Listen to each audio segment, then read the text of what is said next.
Let me ask you a question. Have you ever thought or said, I don't have time to go out for a run? I'm guessing yes, perhaps at least once. Totally normal, totally common. So which is why today I want to chat about prioritizing your runs, your goals, your dreams. And I have a very special guest today who is going to talk about how she manages to prioritize work, family, and her running goals. Now, just before I invite her on though, I want to just put it out there that every single person is different. So although Martina and I are going to be talking about her experience, I just want you to kind of keep in mind that it's her experience and your setup may be completely different. So I would love for you to kind of look at this as perhaps for motivation or inspiration or for some tips or hints versus, oh, this is how Martina does it, this is how I have to do it. So I just wanted to kind of put it out there before we get started that this is her experience, and let's get her joined. Very excited. That is working. Hopefully we'll see her very soon. If you're new around here, my name is Gillian and I am a running, nutrition and mindset coach. Oh, hello. Hi, Hey, how are you doing? I'm great. How are you? I'm doing good. I'm doing good. So, for anybody that doesn't know who you are, tell me a little bit about who you are. Who is Martina and who or what is Grow CPA? Sure. Well, thanks for inviting me on, first of all. And that was a really great introduction. I love that because that's how I feel about running as well. It is a very personal thing for me. I don't talk about it a ton. And because it's just something that I want people to experience for themselves and just kind of find what works for them. So yeah, but I'm excited to share some of my experiences today. My name is Martina Morton. Most people know me through Grow CPA as the co-founder there. I'm a chartered professional accountant and we help small business owners manage their bookkeeping, taxes, payroll, etc. We also have an entire part of our business that is focused on providing educational and sort of digital product solutions for business owners to be able to tackle DIY their own bookkeeping and taxes. And so we met through Make Lemonade. And I'm not here to talk about taxes. No, I'm here to not talk about today. running. Yeah. So tell me about your running experience, because all I know is that you ran Boston this year and this was not your first rodeo. You've run it before. So give us a little bit of a high level overview of when you started running, why you started running, and all that good stuff. Yeah, so I'm in my mid 30s and I've been running for probably almost 2 decades now. So I'd say I became a runner. I started off using it as a cross training for field hockey. I was a big field hockey player through high school and university. And in order to just stay in shape and get ready for field hockey every year, I would always run. And I just fell in love with it. I fell in love with the ability to just put on a pair of running shoes and get out the door and get that, endorphin kick, get that just fresh air, just all the feelings that come with just getting out there and getting a run. And it's really hard when you transition from high level sports out of university. There's not necessarily that next level or opportunities. And if you want to continue playing that, you have to really find a league. It involves travel, specific deadlines, or specific times that you need to kind of show up and stuff. And I just found that all too overwhelming to implement into my life outside of university. So I just stuck with running, and my husband was a big sort of part of that as well. We kind of met through. We met at university, and it was sort of through, this is kind of a funny story, but we would we'd be at the gym. We didn't really know each other that well. We'd be at the gym together and running on the treadmill beside each other. And he was he kind of broke the ice by inviting me to run in like one of the local races with him. And like that was kind of I think I maybe did a race once before that or something. So that we did a 10K together, and I was hooked. I was just like, I love this, like love the running scene, the racing scene and stuff. So I haven't looked back. I've been running ever since. And yeah, and just always, I don't know, just the next race, the next goal, but it doesn't always have to be about that. Sometimes through different seasons of my life, like I've had 3 kids through different seasons, it's just about finding time to get back to myself and just getting out the door and, you know, feeling good, just getting that space and that time and that opportunity to just like connect with myself too. So it's always like it's served different purposes through different seasons of my life. And like you said, it is completely unique. It's your journey, your goals, your dreams.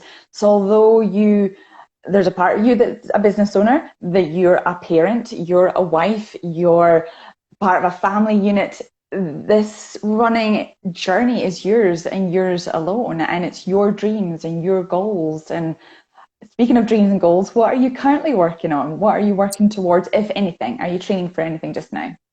Yeah, I am.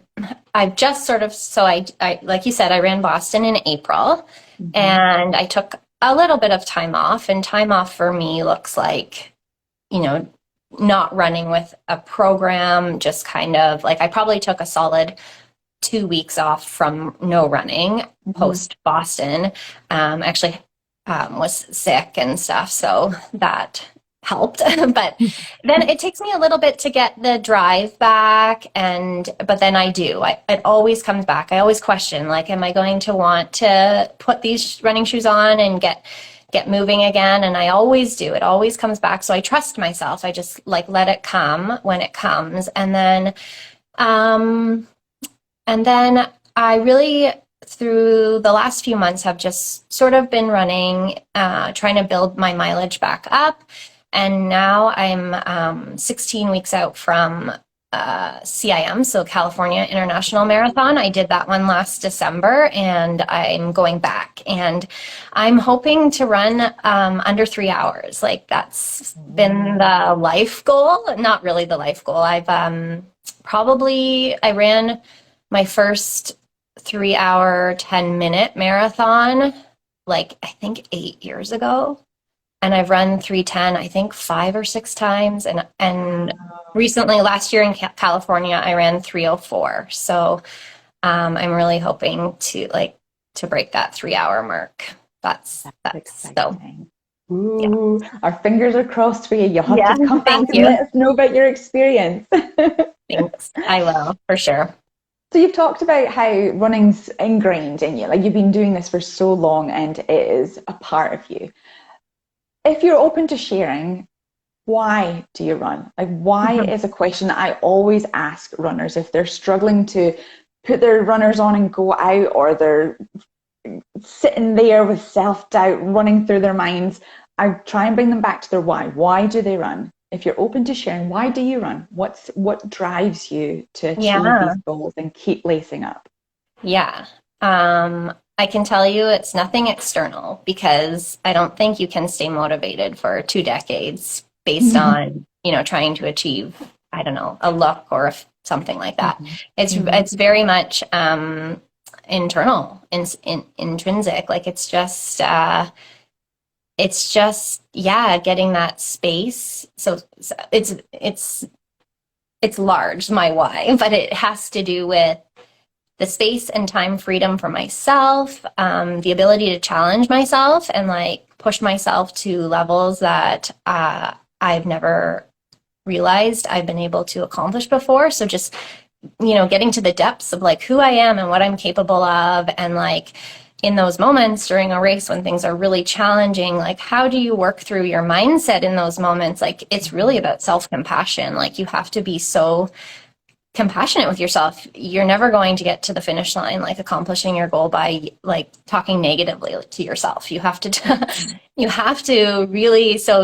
be your own best friend in a way to really make it successful. And so, yeah, it's self-discovery. It's all of that. It's every race, you become a new person on the other side because of everything that you went through in the last, whatever the distance was, just sort of reflecting on all of that and coming through to the other side and learning from it. There's also an element that has to do with the social aspect of it. Like, actually, there was a study that I just heard a few weeks ago that was talking about how much time women specifically need to spend with like friends and stuff like that, or like social spaces to just feel themselves. And it was like, as a teenager, it's like something like 14 hours a week, which if you think about when you were a teenager, like your life revolved around your friends. Yeah. It was probably more like 40 hours a week that you were with your friends when you include school and stuff. But the study said that at this age, it's more like 5 hours a week. And I was like, 5 hours a week? Like, when do I spend 5 hours a week with friends? But if I reflect on like all the times I'm with my friends through running, like I have this really tight group of women that I run with now. And yeah, it's definitely 5 hours. Like, and it's so, and I need it. Like when I miss that Saturday morning long run with my girlfriends, I'm like, oh, like I missed out on, the catch up and that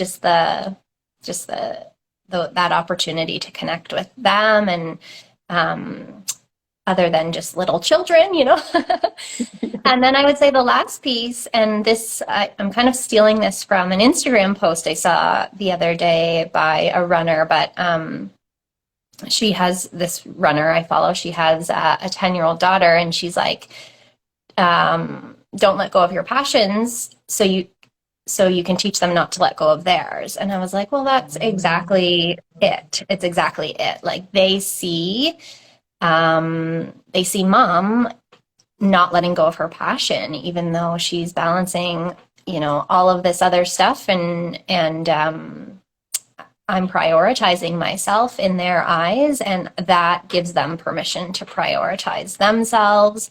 And hopefully one day, when they're busy and have kids, they can still prioritize themselves and not feel guilty about it. I mean, mom guilt is a huge thing, and I've dealt with it, and I deal with it still, but I've really come to the other side of it. I feel like when I was in like the newborn stage and brand new mom stage, like there was a ton of guilt there, but now I see how valuable it is for them and to learn from and to observe mom really living her, out her dreams still as an adult, giving them permission to do that too. So that's kind of, it's multifaceted, my why.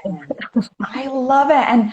And yeah, running is so much more than putting one foot in front of the other, which is why I focus on the nutrition and the mindset piece. Because when you were talking there in terms of the mindset, yeah, you need to be your best friend. You can't get a sub 3 hour marathon if you're like, well, you're going too slow. Well, what's the point in continuing going? It's being your friend in your mind. And then, yes, for the social aspect as well, completely. I love that. Love it. And before we kind of switch over into chatting about prioritizing, give us a little bit of a lowdown in terms of how much running do you do at the moment? Because obviously you're training for a marathon. How many days a week do you run? Do you cross train? Do you strength train? Do you foam rolling? Kind of give us that indication of how many hours or minutes or days that you spend doing things at the moment.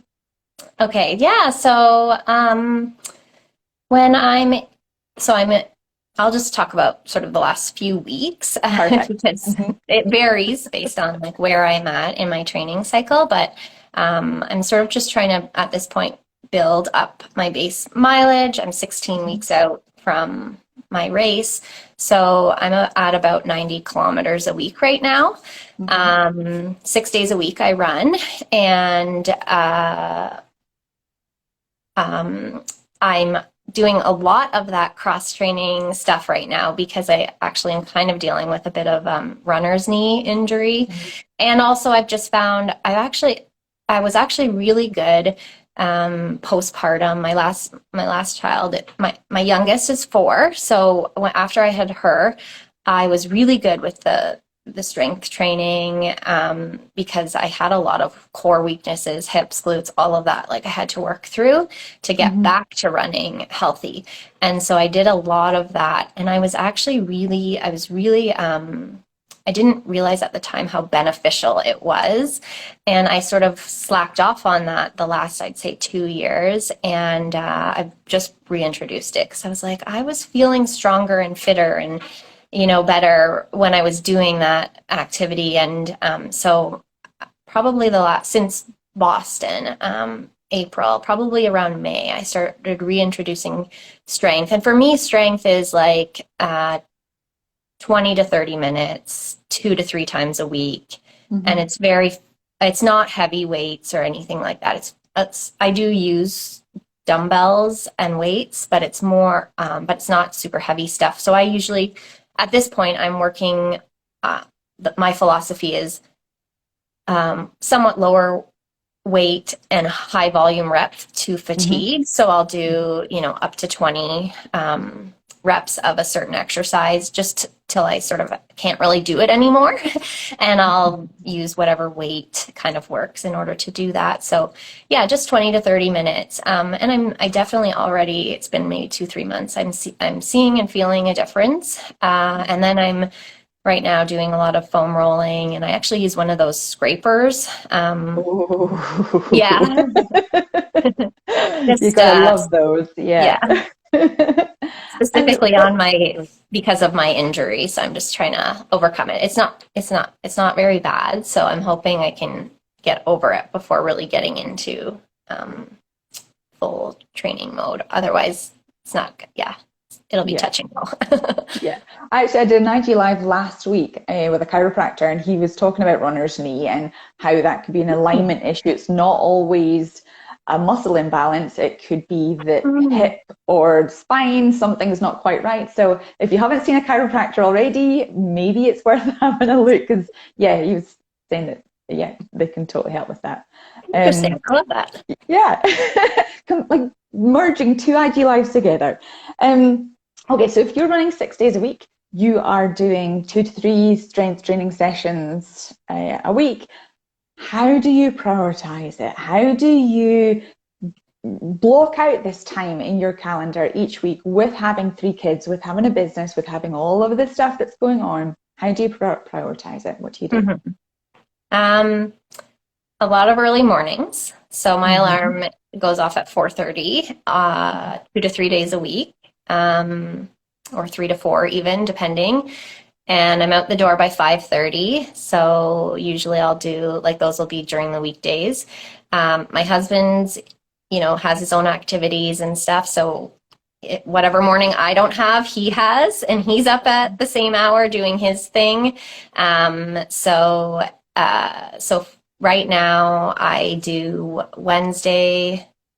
Tuesday, Thursday, Saturday mornings at that, like, starting at that 5:30 a.m. time frame.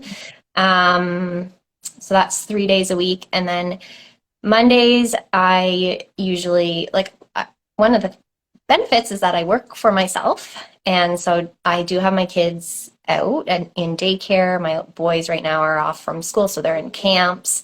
So I'll sneak in an hour run, like, during the day.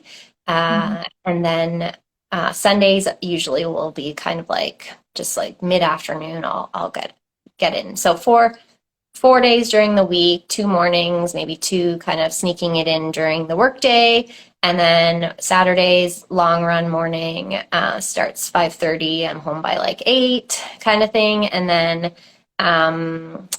Sundays, just like, midday, I'll get out the door for an hour.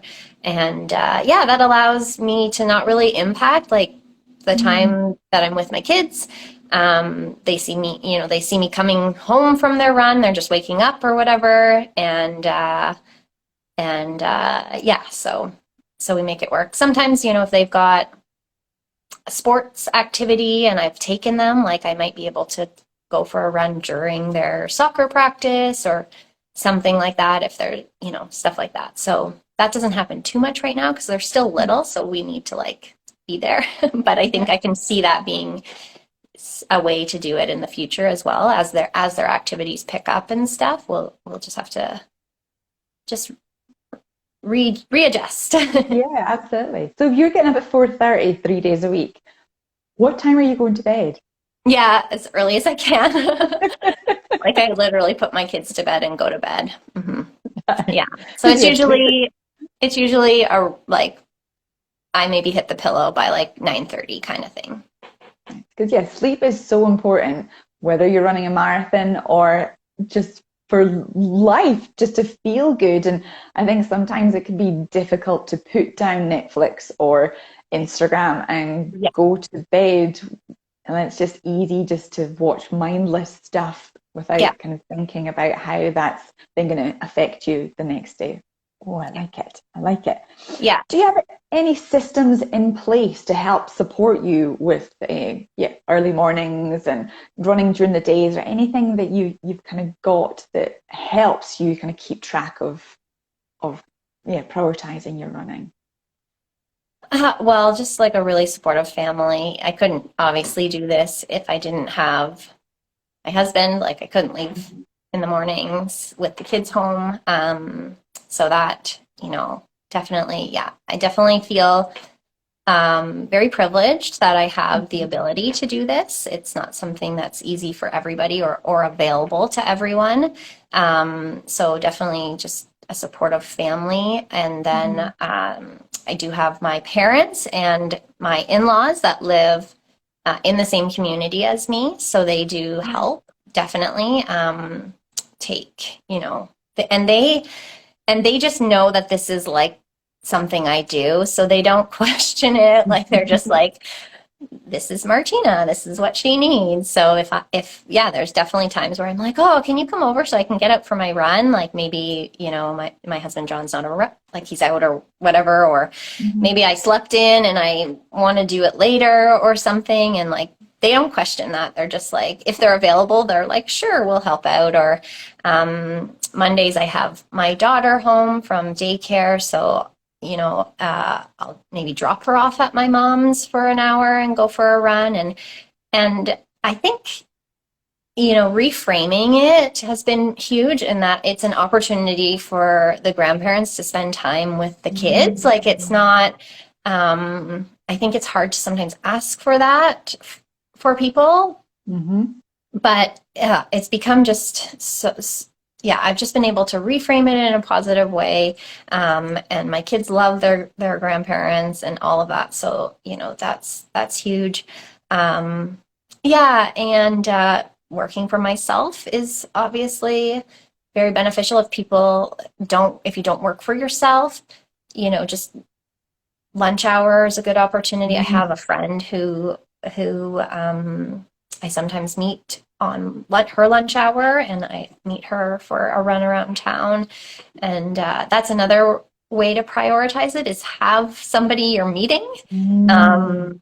So you have to stick to that commitment, and that gets you there and gets it done. Because sometimes it's really hard to just get out the door that first step. And like with those early mornings that I do, a lot of times I am meeting them, and so my friends. So it's like, that alarm goes off and you don't want to get up, but you do because there's people waiting for you and you've made a commitment. And so. Exactly. Yeah. And you made a valid point there in terms of lunch breaks. So if someone doesn't want to get up at 4:30, which, I think a lot of people probably don't, if you have that hour lunch break, feasibly 5 minutes warm up, 20 minutes run, 5 minutes cool down, 5-10 minutes in the shower, and then eat something, and then you can be back to work. So it's just about using your time as best as you can to fit in a run. Like, it doesn't have to be you're running for 3 hours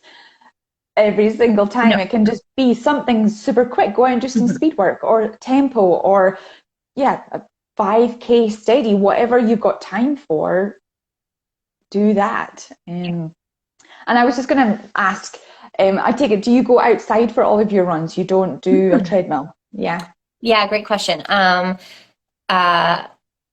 now in the summer, I'm doing most almost all my runs, like 100% of my runs outside. And early mornings is another great thing about summer running because it's so hot. And I'm really susceptible to the heat. Like I do not enjoy running in the heat at all. So it's almost like I have to get up and do it in that morning hour, or I will just not want to do it because it's just too hot. So that's another reason for me to just, force myself out the door. And especially in the summers. So, and it's a lot harder to get out the door at that hour in the winter. So I'll tell you that much because it's dark, it's really cold. So mornings are great in the summer. So yeah, 100%, almost 100% of all my runs are done outside in the summer. In the winter, I'd say it's more like 50-50. I have a treadmill. So that was a purchase we made a while ago, like 8 years ago or something. We bought a Precor, like a pretty nice treadmill, and it's been great. It's been wonderful. So it's gotten a lot of miles, a lot of use. And in the winter, I prefer it in the winter for especially speed sessions, because then you can just hit the pace. You don't have to worry about slipping and falling, stuff like that. So, and then in the winters, I do get outside mostly for longer runs because they're really hard to do on a treadmill. It's just monotonous, boring, etc. And I usually have people I'm able to meet for those longer runs in the winter, so that helps. But and then maybe some easier runs throughout the week. It's probably about 50-50 in the winter that I get on the treadmill. Because I do find that a lot of parents having the treadmill at home makes it easier, because then the child can potentially be beside the treadmill, whether they are playing with toys or watching something online, and you can kind of keep your eye on them as you're running as well, as opposed to being outside and someone needs to be there looking after the child. So yeah, treadmill is definitely a good thing. Okay, so because you've got all this stuff going on, like you talked about kind of getting up early, but if something happens in your schedule that means that you're not able to go out for your run at that time or on that day, how do you, what goes through your mind in terms of your training cycle? Are you like, oh my gosh, I'm missing a run, the training cycle's over? Or how do you combat those thoughts, that mindset, when your schedule is in flux and it's not, you're running at the set times and dates that you had planned? Yeah. So that stuff happens all the time. Like kids are sick. Maybe they were up all night. There's no way I'm getting up at 4:30 in the morning if they've kept me up all night because they've been sick. So it's just a matter of each day, taking it day by day. Those types of things are what allow me to really want to get up and do it when I can, when I've had a good night's sleep, when everything's gone well. It's like, take advantage of this opportunity, because, who knows what tomorrow will bring, and if that will mean not being able to get it in. And that stuff, it happens all the time. And if, again, that's a mindset thing, if I let that really affect me, I wouldn't still be doing it, because that would take the joy out of running and everything. So yeah, it's not that it doesn't creep into my mind, for sure. Like anyone who's focused on a goal, trying, working really hard towards something, when you get thrown with curveballs, it definitely creeps into your brain, and it's just, what do you do when that thought comes in? Do you say, do you feed it? Do you say I didn't get my run in, so this means I might as well throw my goal out the window? Or do you say, that's life, it's okay, and we'll just move on? I like to look at things in weeks, how did that week go as a whole, rather than an individual day or an individual workout. There's a runner, she wrote the book Bravey, such a good book. Yes. Yeah. Alexis Pappas. I think she says that her coach tells her that 1/3 of the days are bad days, 1/3 of the days are good days, and 1/3 of the day are are okay days and 1/3 of the days are great days. So like you shouldn't expect to feel great every day. You should actually expect to have bad days. You should expect to have okay days. Like it's all part of the process. And yeah, so that's just kind of how I have to take it. And I'm because of how sort of scheduled life is, if that's maybe not the right word, but just how much there is, it's like I really do only have whatever that slot is for the day. That's really all I have. So if I miss it because I wasn't able to get up and go for that run, there's generally not another opportunity. And so it's kind of just, yeah, you gotta brush yourself off and move on to the next day and look at things more as a whole. Like, how did the whole training cycle go? How did the whole thing go? And yeah. Yeah, just showing yourself kindness and not being mean when something wasn't perfect. Because it's all a journey, and it all just adds up to the end. It's not, you're not looking at something as just one individual. Mindful of the time, have you got a couple more minutes? Because it's 10:30 already. Is that okay? Yeah, Because I just wanted to ask, in terms of racecation, as a parent, have you got any tips in terms of going to Boston and kind of scheduling in those racecations into your schedule when you have kiddos at home? Yeah, so we do both as a family. Sometimes we bring them on our vacations and I'll be honest, a lot of our vacations revolve around running or racing because my husband does triathlon actually. So a lot of the stuff we do revolve around that. I mean, we do family vacations that have nothing to do with running, but we go camping. We're going to Ottawa soon. We've got lots of stuff, but we do involve them. And it's something we enjoy involving them in. And when we do, we try to get them, like, we try to find out if there's like a kids race that they can participate in, so that it can be like fun for them. And I mean, I'm sure you've spectated races. Spectating races is fun. It's so fun. It's so fun to cheer people on and watch them and just be in the energy. So our kids love that. But yeah, there are definitely, when I went to Boston, I went with 2 other friends. And when I'm going to California in December, it's with my family's not coming. Usually, in order to facilitate that, you just have to keep the trip really short and efficient. So just go for 2-3 nights, depending on the location.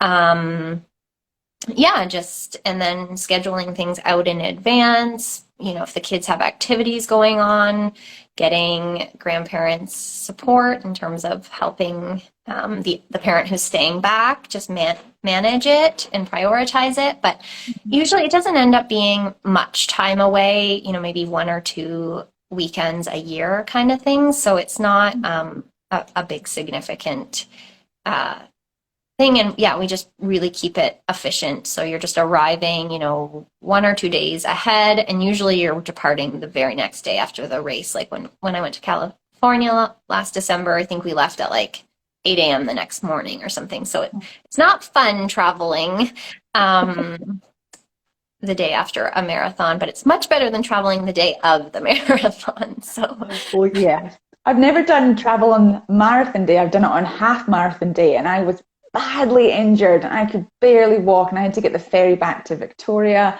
and it was awful. So I would much rather have that afternoon. You have no idea how you're going to feel at the end of a race. You could be nauseous, you could be limping around, you could be feeling great, but you just have no idea. So I would definitely not recommend traveling on the day of the event. That's for sure. Yeah. I agree. Well, thank you so much. I could chat to you about running for so much longer, but just mindful of the time. Where can people find you? What have you got on the go right now that you might want to direct people towards? Yeah, I mean, this was a unique opportunity for me. I'm not on Instagram necessarily as a runner. People don't think of me necessarily in that way. I'm a chartered professional accountant. So if you're interested in learning about if you have a business and you want to learn about, bookkeeping and taxes and kind of tips and tricks related to money and all of that, you can find us. It's myself and my business partner, Ashley. We're over at Grow CPA. Yeah, we've got a link tree you can look through with lots of resources. We've just recently released a free guide with a small mini course on how to get paid faster. It just walks through, setting up your payment terms, communication, and different ways that you can get paid. And it also walks through what a typical invoice looks like. So if we've got business owners, entrepreneurs on this live watching, you can find us there. And I don't share a ton about my running over there, a little bit in stories. So if you're wanting to follow along to know, I think I probably will do stories when I'm in California in December.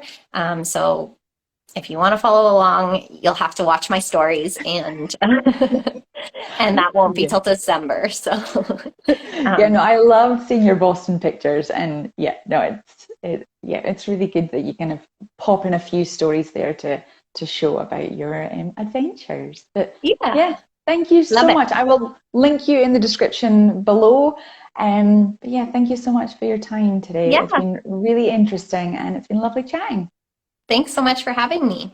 No worries. Chat to you later. Okay, Bye. bye.